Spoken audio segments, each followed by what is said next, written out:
नमस्कार साथियों, नमस्कार प्यारे बच्चों। आज हम नेशनल अचीवमेंट सर्वे एवं ओलंपियाड एग्जाम 2024 के लिए राज्य शिक्षा केंद्र द्वारा जारी समय सारणी के अनुसार कक्षा 3 के लिए 11वें सप्ताह में विषय हिंदी, पर्यावरण और गणित के इम्पोर्टेंट प्रश्नों को सॉल्व करेंगे। साथियों, 18 सप्ताह में आपके सभी विषयों के सभी टॉपिक कंप्लीट हो जाते हैं।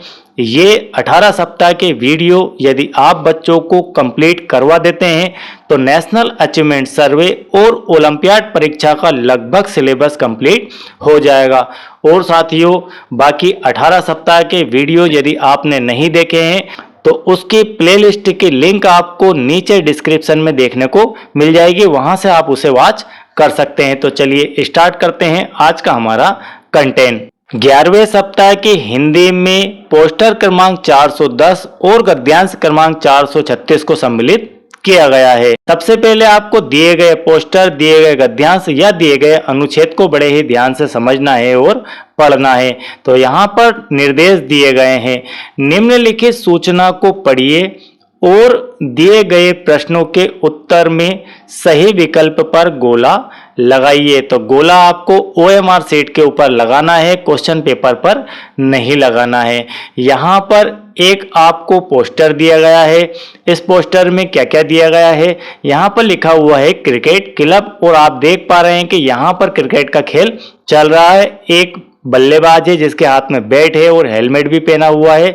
एक गेंदबाज है, इसके हाथ में गेंद है। यहाँ पर स्टंप है और यहाँ पर भी स्टंप है। तो यहाँ पर बात की जा रही क्रिकेट से संबंधित। चलिए और समझते हैं क्या निर्देश है। सब कक्षाओं के छात्र छात्राओं का स्वागत है। आइए हम क्रिकेट खेलना सीखें। कब खेलना सीखें? प्रत्येक रविवार को खेल के मैदान में। तो कौन सा समय दिया गया है? रविवार का दिन, संडे का दिन और खेल के मैदान में। यहाँ पर समय दिया गया है लड़कों के लिए अलग और लड़कियों के लिए अलग। तो लड़कों के लिए शाम 5 बजे से लेकर शाम को 7 बजे तक और लड़कियों के लिए जो समय दिया गया है वह दिया गया है सुबह 8 से 10 तक। तो 5 से 7 ये भी 2 घंटे और यहाँ 8 से 10 ये भी 2 घंटे। और स्थान कहाँ पर दिया गया है? उत्कृष्ट विद्यालय शिवाजी मार्ग, भोपाल, मध्य प्रदेश। नोट दिया गया है चयनित खिलाड़ियों से 11 सदस्यीय टीम तैयार की जाएगी। खेल जो आपका क्रिकेट है इसके अंदर खिलाड़ियों की संख्या ग्राउंड पर 11 ही होती है। चलिए, यह थे इंफॉर्मेशन, यह था हमारा पोस्टर, यह था हमारा गद्यांश। इसके आधार पर क्वेश्चनों के आंसर देखते हैं। प्रश्न नंबर 1 है, निम्नलिखित कथन में कौन सा कथन सही है? आपको सही कथन की जानकारी यहाँ पर देखना है कि कौन सा कथन, कौन सी जानकारी सही है। लड़के लड़कियों का अभ्यास एक साथ होगा, यह कथन गलत है। क्यों गलत है? क्योंकि दोनों के लिए अलग अलग समय दिया गया है। चलिए दूसरा देखते हैं, लड़कों का अभ्यास देर तक चलेगा, बिल्कुल यह भी गलत है। क्यों गलत है? क्योंकि दोनों का समय 2-2 घंटे ही दिया गया है। अभ्यास प्रति दिवस होगा, यह भी गलत है क्योंकि अभ्यास के लिए जो समय दिया गया है वह संडे का दिया गया है। अब डी वाला बचता है, अभ्यास प्रत्येक रविवार को होगा, तो यह बिल्कुल ही सही है। तो यहाँ पर डी ऑप्शन सही हो जाएगा। अब इसके आधार पर क्वेश्चन नंबर 2, लड़कियों को कितने घंटे क्रिकेट खेलना सिखाया जाएगा? जो लड़कियां हैं उनके लिए कितने घंटे का समय दिया गया है प्रैक्टिस का? तो उनको दिया गया है 2 घंटे का समय। वह 2 घंटे का समय सुबह 8 से 10 का है। तो यहाँ पर आपका 2 घंटे सी ऑप्शन में दिया गया है, यह सही हो जाएगा। इसके बाद प्रश्न क्रमांक 3, क्रिकेट के खेल में प्रत्येक टीम में खेलने वाले कितने खिलाड़ी होते हैं? अभी हमने बात की थी क्रिकेट की जो टीम होती है वह टीम होती है 11 सदस्य। 11 सदस्य इसके अंदर खेलते हैं क्रिकेट के मैदान में। ठीक है, टीम में ज़्यादा लोग भी हो सकते हैं, लेकिन खेल के मैदान में जो खिलाड़ी होते हैं वो 11 ही होते हैं। तो यहाँ पर ऑप्शन सी आपका राइट हो जाएगा। अब इसके बाद प्रश्न क्रमांक 4, आदर्श क्रिकेट क्लब कौन से शहर में खेला गया है? आपको यहाँ पर 4 शहरों के नाम दिए गए हैं। तो मध्य प्रदेश शहर नहीं है, यह एक प्रदेश है। उत्कृष्ट, यह भी नहीं है आपका शहर। शिवाजी नगर या फिर भोपाल। तो यहाँ पर आपका दिया गया है कहाँ पर? शिवाजी मार्ग, भोपाल, मध्य प्रदेश। भोपाल जो है मध्य प्रदेश की राजधानी है और एक शहर है मध्य प्रदेश राज्य का। तो यहाँ पर आपका सही आंसर हो जाएगा डी वाला, भोपाल। अब प्रश्न नंबर 5, लड़के एवं लड़कियों के अभ्यास का समय है सभी का, लड़कों और लड़कियों दोनों के लिए कितने कितने घंटे निर्धारित किया गया है? तो हम देख चुके हैं सूचना में 2-2 घंटे निर्धारित किया गया है। तो ऑप्शन बी आपका यहाँ पर सही हो जाएगा। लड़के और लड़कियों दोनों के लिए अभ्यास का समय 2-2 घंटे अलग अलग निर्धारित किया गया है। चलिए, इसके बाद आपका पोस्टर क्रमांक गद्यांश क्रमांक 436। यहाँ पर गद्यांश क्रमांक 436 है। इस गद्यांश को आपको बड़े ही ध्यान से पहले पढ़ना है, फिर दिए गए क्वेश्चनों के आंसर देना है। संदीप को बचपन से ही तैराकी का शौक था। संदीप को क्या शौक था? तैरने का शौक था। वह एक समुद्र यात्री बनना चाहता था। वह समुद्र पर जो रनिंग करते हैं, समुद्र पर जो जाते हैं, समुद्री सैर पर जो जाते हैं। गद्यांश क्रमांक 436, पहले इस गद्यांश को बड़े ही ध्यान से आपको पढ़ना है, उसके बाद इसके आधार पर आपको क्वेश्चंस के आंसर देना है। संदीप को बचपन से ही तैराकी का शौक था। संदीप को क्या शौक था? बचपन से तैरने का शौक था। वह एक समुद्र यात्री बनना चाहता था क्योंकि उसे समुद्री यात्रा करना और तरह तरह के लोगों से मिलना अच्छा लगता था, किंतु उसके पापा उसके इस विचार से सहमत नहीं थे। उसके जो पापा थे वह उसके इस विचार से सहमत नहीं थे। किस विचार से सहमत नहीं थे? कि वह समुद्री यात्रा पर जाए। पापा उससे कहते थे कि तुम्हें समुद्र यात्री बनने का सपना छोड़कर एक डॉक्टर या इंजीनियर बनना चाहिए। उसके पिताजी उसे क्या बनाना चाहते थे? एक डॉक्टर या फिर इंजीनियर, और आराम से अपना जीवन जियो। उसकी माँ भी पापा की बात से सहमत थी। उसकी माँ भी वही चाहती थी जो उसके पिताजी चाहते थे। उन्होंने बेटे को समझाया, तुम अभी 10 साल के हो, समुद्री यात्रा के दौरान जहाज क्षतिग्रस्त हो सकता है। उन्होंने संदीप को समझाया कि तुम अभी बहुत कम उम्र के हो, तुम अभी 10 साल के ही हो सकता है कि आपकी यात्रा के दौरान आपका जहाज खराब हो जाए, क्षतिग्रस्त हो जाए, तूफान आ सकता है, जीवन सरल नहीं है, तुम डूबकर मर भी सकते हो, डूब भी सकते हो। तुम्हारे पापा जैसा कहते हैं तुम वैसा करो। यह किसने समझाया? उसकी माँ ने समझाया। ठीक है, उन्होंने बेटों को यह बात समझाई कि तुम वैसा करो जैसा आपके पापा कहते हैं। संदीप के माता पिता ने उसे समुद्री यात्रा की अनुमति नहीं दी। वह नहीं माना और 18 वर्ष के होते ही, पहले वह 10 साल का था जब ये बात हो रही, अब 18 वर्ष का होते ही एक दिन उसने समुद्री यात्रा करने के लिए चुपचाप अपना घर छोड़ दिया। वह यात्रा पर निकल गया। उसने एक जहाज पर नौकरी कर ली। संदीप ने कई देशों की यात्रा की। संदीप ने क्या किया? कई देशों की यात्रा की और बहुत से नए नए स्थान देखें। यात्रा अगर करेगा तो नए नए स्थानों से ही होकर वह जहाज गुजरेगा। तो कई नए स्थान भी देखे। एक यात्रा के दौरान उसका जहाज नष्ट हो गया, वह तैरकर एक किनारे पर पहुंचा। तो संदीप का जो जहाज है वह नष्ट भी हुआ, लेकिन वह जान बचाकर तैरकर किनारे पर पहुंचा। वहां वह अनेक वर्षों तक जंगली जानवरों के बीच में रहा।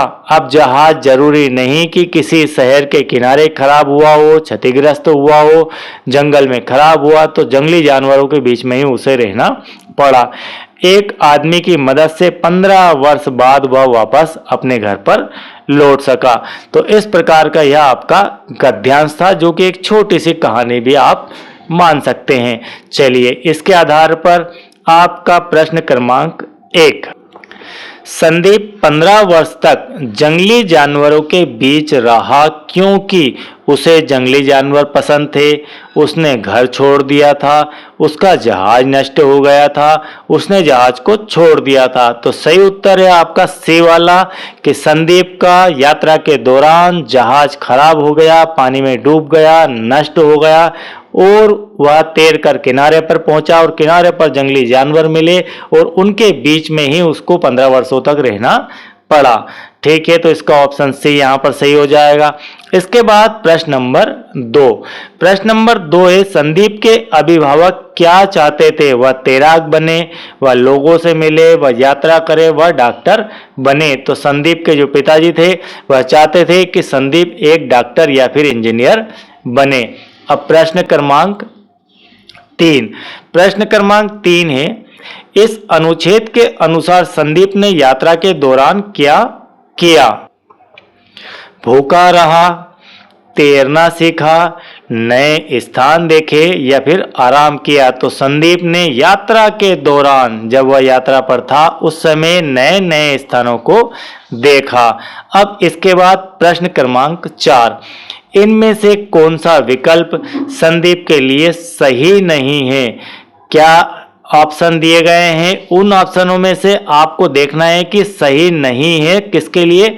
संदीप के लिए। वह विकल्प आपको चुनना है। क्या संदीप बुद्धिमान नहीं था? तो था। आज्ञा ना मानने वाला? यह भी गलत नहीं है।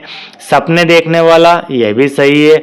मंद बुद्धि? तो संदीप जो है वह नहीं था। क्या नहीं था? मंद बुद्धि नहीं था, बाकी तो ये था। अब यहां पर आपका क्वेश्चन नंबर 5। प्रश्न नंबर 5 है, संदीप की मां उसे किस बात से रोकना चाहती थी? संदीप की जो मां थी वह किस बात से उसे रोकना चाहती थी? लोगों से मिलने से रोकना चाहती थी, समुद्री यात्रा पर जाने से रोकना चाहती थी, सरल जीवन जीने से रोकना चाहती थी या फिर तैरने से? तो जो संदीप की मां थी वह उसको समुद्री यात्रा पर जाने से रोकना चाहती थी। यहाँ पर आपका गद्यांश क्रमांक 436 कंप्लीट होता है। इसके बाद हम चलते हैं आपके पर्यावरण विषय में। पर्यावरण में प्रश्न क्रमांक 3 को सम्मिलित किया गया है। इनमें से कौन सा जानवर उड़ सकता है? आपको दिए गए ऑप्शनों में से बताना है कि कौन सा जानवर उड़ सकता है। क्या कर सकता है? उड़ सकता है। तितली, बिल्ली, छिपकली या फिर मछली? तो ऑप्शन ए आपका सही हो जाएगा। जो तितली होती है वह उड़ सकती है, बिल्ली, छिपकली और मछली नहीं उड़ती है। अब प्रश्न क्रमांक 18। प्रश्न क्रमांक 18 है, विद्यालयों में, स्कूलों में मुख बधिर, मुख बधिर से अर्थ होता है कि जो बोल नहीं सकते। तो मुख बधिर बच्चों को पढ़ाया जाता है। जो मुख बधिर बच्चे होते हैं उनको कैसे पढ़ाया जाता है? बच्चों की भाषा में, सांकेतिक भाषा में, होठों की भाषा में या फिर तोतली भाषा में? तो आपको इन्हें संकेत के रूप में ही पढ़ाना होता है, अपनी बात को समझाना होता है। अब इसके बाद प्रश्न क्रमांक 19 जो कि यहीं पर दिया गया है। प्रश्न क्रमांक 19 है हमारा कि यहाँ पर एक खाली स्थान है, किसके पंख हरे होते हैं? प्रश्न क्रमांक 18 है, विद्यालयों में मुख बधिर, आपके स्कूलों में यदि कोई बच्चा है मुख बधिर तो उस बच्चे को आप यहाँ पर ले सकते हैं कि कोई विद्यालय है जिसके अंदर मुख्य बधिर बच्चा है, इन बच्चों को पढ़ाया जाता है। जो मुख्य बधिर बच्चे होते हैं ना तो वे बोल सकते हैं ना ही वे सुन सकते हैं, ऐसे बच्चों को कैसे पढ़ाया जाता होगा। आपको यहाँ पर 4 ऑप्शन दिए गए हैं, बच्चों की भाषा में, सांकेतिक भाषा में, होठों की भाषा में या फिर तोतली भाषा में। तो उन बच्चों को, ऐसे बच्चों को जो ना तो बोल सकते हैं ना ही सुन सकते हैं, उन्हें संकेतों के रूप में ही अपनी बात को समझाना पड़ेगा। वे भी हमें संकेतों के रूप में बताएंगे और हमें भी सांकेतिक रूप में ही उन्हें समझाना होगा, पढ़ाना होगा। चलिए इसके बाद प्रश्न क्रमांक 19 जो कि यहीं पर दिया गया है। यहाँ पर एक खाली स्थान दिया गया है, किसके पंख हरे होते हैं। आपको यहाँ पर बताना है कि किसके पंख हरे होते हैं, मोर के, बतख के, कबूतर के या फिर ईगल के। तो आपका यहाँ पर सही आंसर हो जाएगा मोर। मोर के पंख हरे होते हैं। आपने मोर पंख देखे भी होंगे। अब इसके बाद प्रश्न क्रमांक 70। प्रश्न क्रमांक 70 है और यह एक इम्पोर्टेंट क्वेश्चन है और हो सकता है कि 2024 के एग्जाम में यह आपसे पूछा भी जाए। किसी जगह बारिश ना होने का प्रमुख कारण है। मान लीजिए कोई ऐसी जगह है जहां पर बारिश कम होती है या बिल्कुल भी नहीं होती है, तो उसका क्या कारण हो सकता है। और वह कारण होना चाहिए प्रमुख कारण, गर्मी का ज्यादा होना, वृक्षों का ज्यादा होना। तो वृक्षों के ज्यादा होने से तो बारिश होने की संभावना बन जाती है, तो यह तो आपका बिल्कुल ही गलत होगा। अब इसके बाद वृक्षों की सतत कटाई होते हुए वृक्ष कम होते जाना, तो यहाँ पर यह आपका ऑप्शन सही हो जाएगा। चलिए एक ऑप्शन और देखते हैं, गर्मी का कम होना, तो यह भी कोई कारण नहीं है। तो ये 3 कारण बिल्कुल क्लियर सही नहीं है। एक ही कारण यहाँ पर सही दिखाई देता है कि वृक्षों की, पेड़ पौधों की लगातार, सतत से अर्थ होता है कि लगातार कटाई होते हुए वृक्ष कम होते जाना। वृक्षों की संख्या इतनी कम हो जाएगी कि एक समय फिर वहां पर या तो बारिश नहीं होगी या फिर कम होगी। अब इसके बाद प्रश्न क्रमांक 81। प्रश्न क्रमांक 81 है और यह भी एक इम्पोर्टेंट क्वेश्चन है। 2 गज दूरी, मास्क है जरूरी। यह आपने सुना होगा कि 2 गज दूरी, मास्क है जरूरी और बार बार साबुन से हाथ धोना, दोनों नारे किस बीमारी की ओर संकेत करते हैं। अभी चल रहा है 2024, इससे 2-3 वर्ष पहले एक बीमारी आई थी जिसका नाम था कोविड-19। इस कोविड-19 के दौरान ये स्लोगन दिए गए थे, ये नारे दिए गए थे, 2 गज दूरी, मास्क है जरूरी और बार बार साबुन से हाथ धोएं, क्योंकि यह एक संक्रमण रोग था। तो ऑप्शन सी आपका यहाँ पर सही हो जाएगा। अब इसके बाद प्रश्न क्रमांक 102। 102 है, निम्न में से कौन सी चम्मच आग में जल्दी जल जाएगी। ये जल पानी वाला जल नहीं है, जलने वाला जल है। तो कौन सी चम्मच जल्दी जल जाएगी। एल्युमिनियम की चम्मच को यदि आप चूल्हे में रख दें, गैस पर रख दें तो जल्दी जल जाएगी, या फिर स्टील की चम्मच, लोहे की चम्मच या फिर प्लास्टिक की चम्मच। तो जो आपकी प्लास्टिक की चम्मच होगी वह आग के संपर्क में आते ही तुरंत ही जल जाएगी। एल्युमिनियम, स्टील और लोहे की चम्मच इतनी जल्दी बिल्कुल भी नहीं जलती है। चलिए 102 के बाद प्रश्न नंबर 108। 108 नंबर का क्वेश्चन भी यहीं पर दिया गया है और यह मोस्ट IMP क्वेश्चन है और लास्ट आपके 10th नंबर के सप्ताह में भी इसको सम्मिलित किया गया था। सड़क पर चलते हुए आपको नीचे दिया गया यातायात का चिन्ह दिखाई देता है। यहाँ आप मान लीजिए किसी सड़क पर इस प्रकार से चल रहे हैं, यह आपकी सड़क है और इसके ऊपर आप चल रहे हैं और आपको इस प्रकार का एक चिन्ह दिखाई दे। इस प्रकार का चिन्ह से अर्थ है कि यहाँ पर इस प्रकार का चिन्ह, पहले आप इसे समझिए, ये क्या है, ये है आपका नो का मतलब मनाही का चिन्ह है। ठीक है, कि जो भी इसके अंदर दिया गया है उसको आपको नहीं करना है, वह मना है। ठीक है, तो यह मनाही का चिन्ह है। पहले इस चिन्ह को समझ जाइए आप, ऐसा गोल और इस प्रकार से क्रॉस का निशान। तो यहाँ मनाही का चिन्ह हो गया, यह चित्र बताता है। तो यहाँ पर आपको देखना है कि यहाँ पर जो व्यक्ति है वह क्या कर रहा है, वह चल रहा है। क्या चल रहा है? पैदल चल रहा है। तो पैदल चलने का अपोजिट, पैदल चलने वालों को हम क्या कह सकते हैं इस चिन्ह के माध्यम से? कि रुक जाइए, उसे रुकना है। तो यहाँ पर पैदल जाना मना है, पैदल जाना है, रुक जाएं, खड़ा होना मना है। तो ऑप्शन सी आपका यहाँ पर सही हो जाएगा प्रश्न नंबर 108 के लिए, और यह इंपॉर्टेंट क्वेश्चन भी है। अब इसके बाद प्रश्न नंबर 151। प्रश्न नंबर 151 भी आईएमपी क्वेश्चन है, क्योंकि इसमें आपसे दिशाओं के बारे में पूछा गया है। तो सबसे पहले आपको दिशाओं का ज्ञान होना चाहिए। यहाँ पर एक डायग्राम दिया गया है, डायग्राम के अंदर दिशाएं दी गई है। तो इस प्रकार से ये एरो दिए गए हैं, 1 2 3 और 4, और ऊपर लिखा गया है उत्तर दिशा। तो ऊपर आपकी उत्तर दिशा है, आपकी ये ईस्ट है मतलब पूर्व है, ये आपकी पश्चिम है, ये आपके उत्तर जिसे आप नॉर्थ कहते हैं, और नीचे की तरफ साउथ जिसे आप दक्षिण कहते हैं। तो पूर्व, पश्चिम, उत्तर, दक्षिण। चलिए अब क्वेश्चन को हम पढ़ते हैं। दिए गए नक्शे को ध्यान से देखकर बताएं, सुनीता को स्कूल पहुंचने के लिए रास्ते में पड़ने वाले मंदिर से किस दिशा में मुड़ना पड़ेगा। यहाँ पर यह सुनीता खड़ी हुई है, यहाँ पर मंदिर है, और कहाँ जा रही है वह जा रही है स्कूल, उसे आना है यहाँ पर। ठीक है, तो किस डायरेक्शन में चलेगी? ये रास्ता है उसका आने का, इस तरफ और इस तरफ उसे चलना होगा। अब क्वेश्चन में ये कहा जा रहा है कि सुनीता जब यहां से चलेगी, ठीक है, तो यहां पर मंदिर पड़ेगा, तो मंदिर पर आने के बाद वह किस दिशा में मुड़ेगी, उसे किस दिशा में मुड़ना पड़ेगा कि वह स्कूल के रास्ते पर चले। तो उसको इस दिशा में मुड़ना पड़ेगा, ठीक है, नीचे की तरफ मुड़ना पड़ेगा। तो नीचे की तरफ डायरेक्शन में कौन सी दिशा होती है? नीचे की तरफ आपकी होती है साउथ।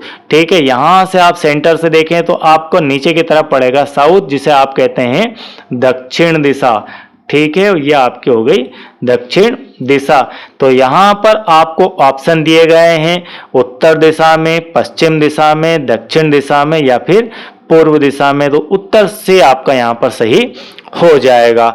अब इसके बाद प्रश्न क्रमांक 152 जो कि यहीं पर दिया गया है, यह प्रश्न है, साधना उदास है। साधना क्या है? उदास है।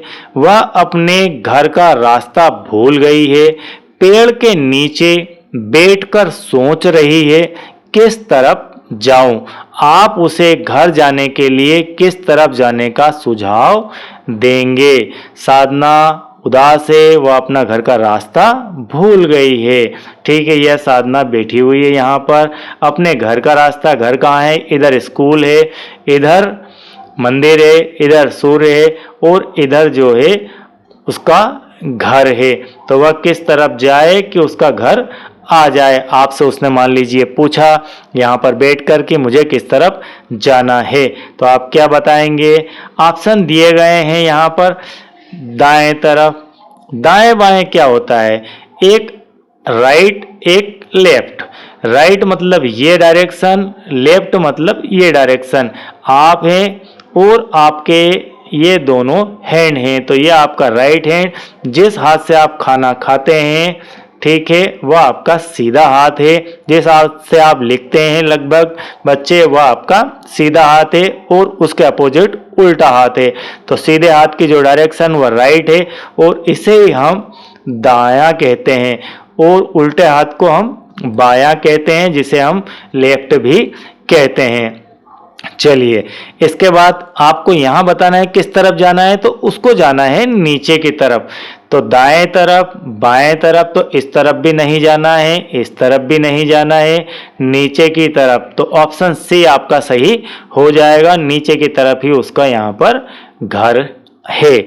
चलिए, इसके बाद प्रश्न क्रमांक 155। 155 भी यहीं पर दिया गया है। प्रश्न क्रमांक 155 है, चित्र को देखिए। इस चित्र को आपको देखना है, नीचे दक्षिण दिशा है, नीचे की तरफ यहाँ पर दक्षिण दिशा है। उत्तर दिशा किस ओर है? तो आपके दक्षिण दिशा के अपोजिट साइड में यहाँ पर उत्तर दिशा होगी, यहाँ पर ईस्ट होगी, मतलब यहाँ पर पूर्व है और यहाँ पर पश्चिम है। तो पूर्व, ये पश्चिम, ये आपके उत्तर, ये आपकी दक्षिण, जिसे आप साउथ कहते हैं।